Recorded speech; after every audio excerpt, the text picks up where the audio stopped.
My name is Julian. I am 25 years old now, but the story I am about to tell happened when I was 19. I lived with my small family of 4: my father, mother, younger brother Henry, and me. My father worked as a clerk in a government school, where he received a good education and always encouraged us to study. Henry, despite being younger than me, was a class ahead because he was extremely intelligent. He loved and cared for me deeply. Our mother was a housewife, always occupied with household chores, while our father, though loving, was strict when it came to discipline, especially regarding mobile phones. I studied at a girls' college, but I wasn't very interested in my studies. My friends were different. They were open-minded and modern, especially when it came to technology. Most of them had their own mobile phones, something I didn't have. One of my closest friends always urged me to get one, telling me how much fun it would be. But my father was strictly against it. He believed that mobile phones were a distraction, and he refused to buy one for me or my brother.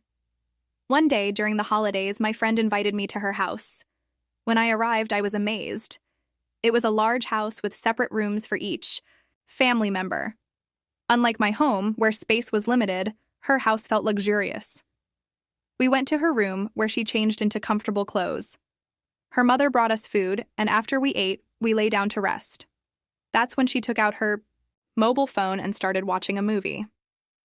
As soon as I started watching the movie, a strange restlessness settled inside me.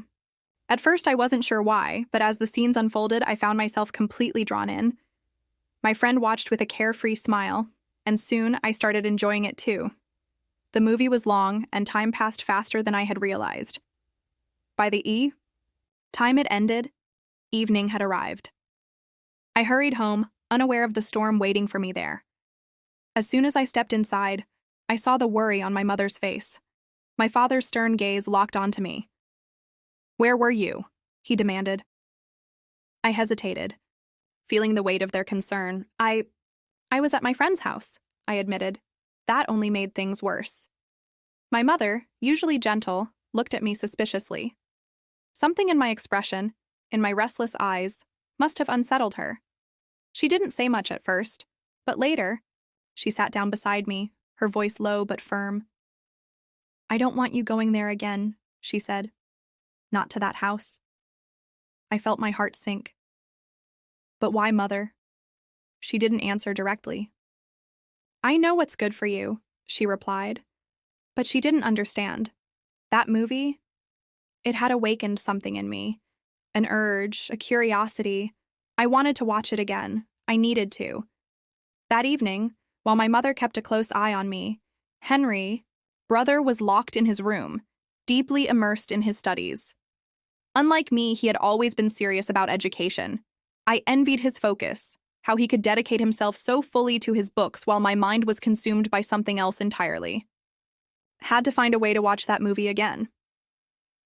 After dinner, I decided to go to Henry Brother's room and study with him.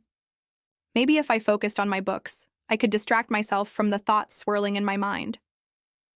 Henry Brother welcomed me warmly, as he always did.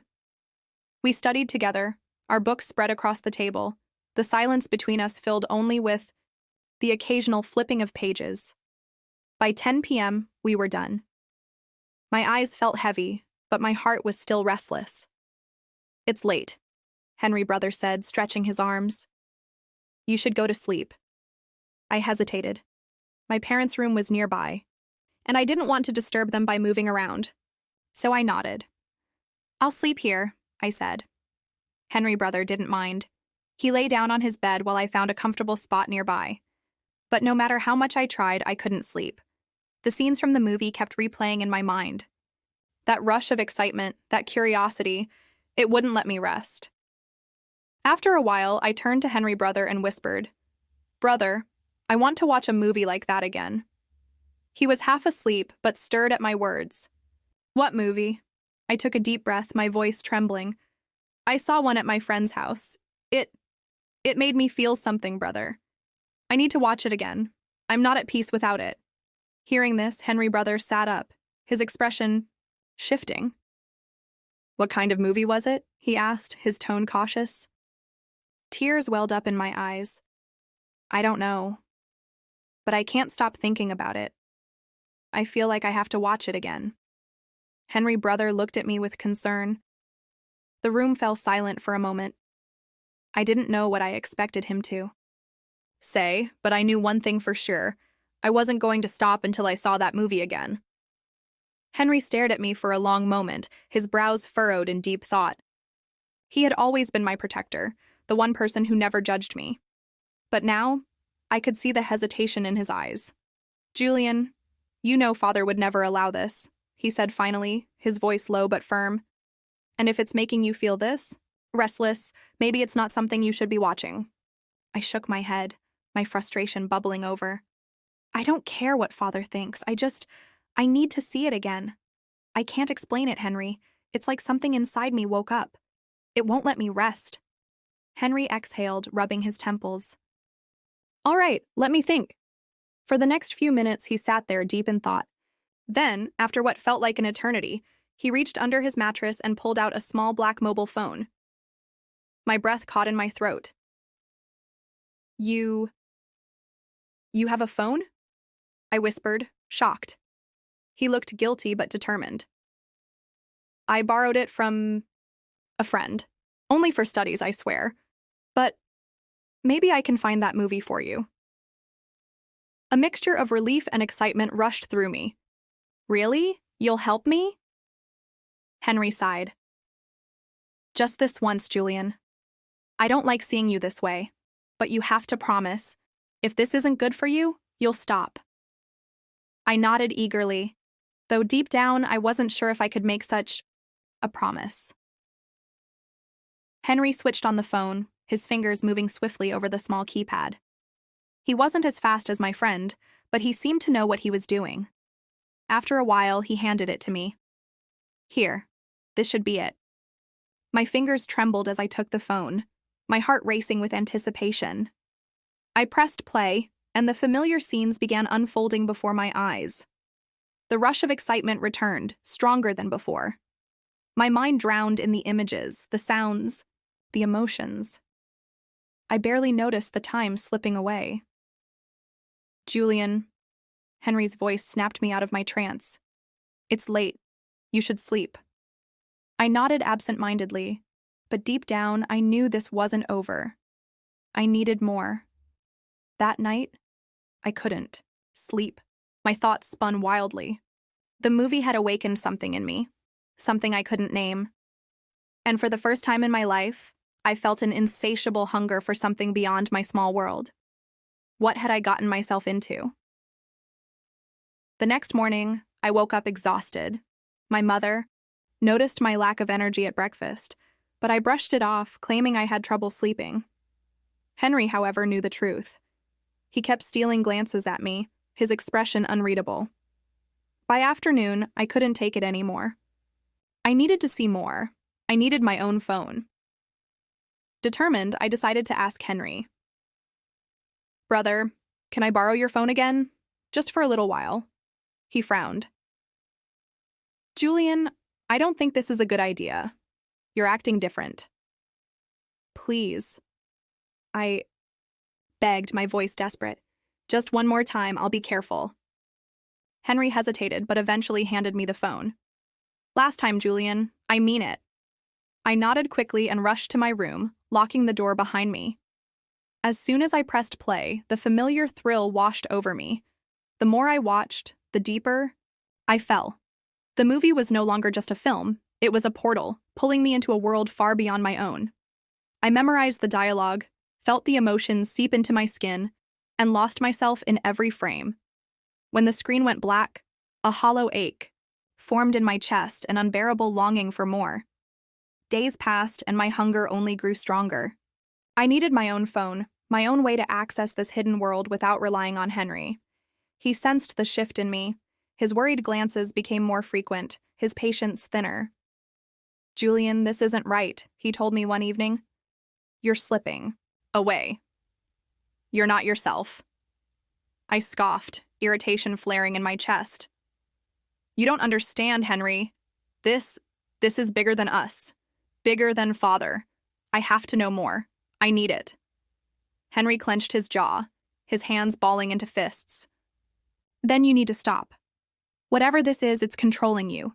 And if Father finds out, then let him, I snapped, my voice echoing in the dimly lit room. I'm tired of being told what I can and can't do. I won't live in ignorance anymore. For the first time, I saw fear in Henry's eyes. He wasn't just afraid of Father's wrath. He was afraid for me. But it was too late. I had already made up my mind. That night, I snuck into Father's study.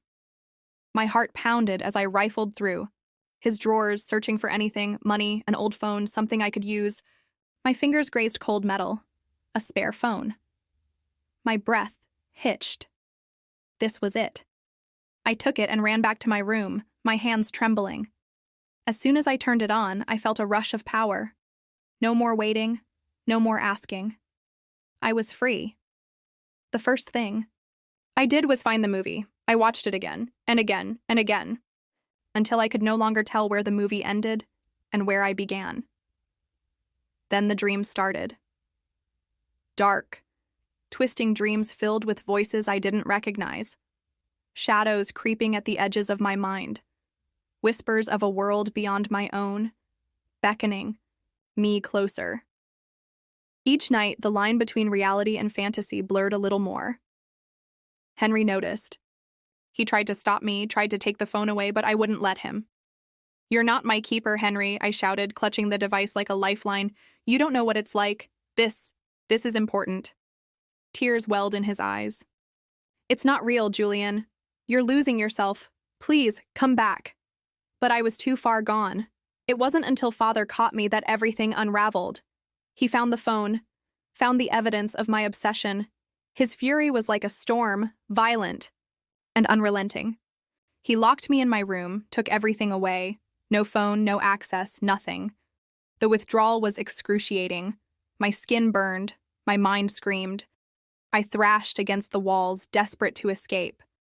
But in the silence, in the forced isolation, the truth settled in. Henry was right. The movie had consumed me. It had rewritten me, turned me into someone I no longer recognized. And without it, I felt empty, like a hollow shell of the person I used to be. Days turned to weeks. The cravings dulled, the whispers faded. And slowly, painfully, I found my way back. Henry never said, "I told you so." He just sat beside me, patient and unwavering, the way he always had. "You scared me," he admitted one evening. "I scared myself," I whispered back. I still thought about the movie sometimes, still felt the pull. But I knew now I couldn't let it control me. I wouldn't let it define me. Because I wasn't just Julian, the boy who watched. I was Julian, the boy who survived.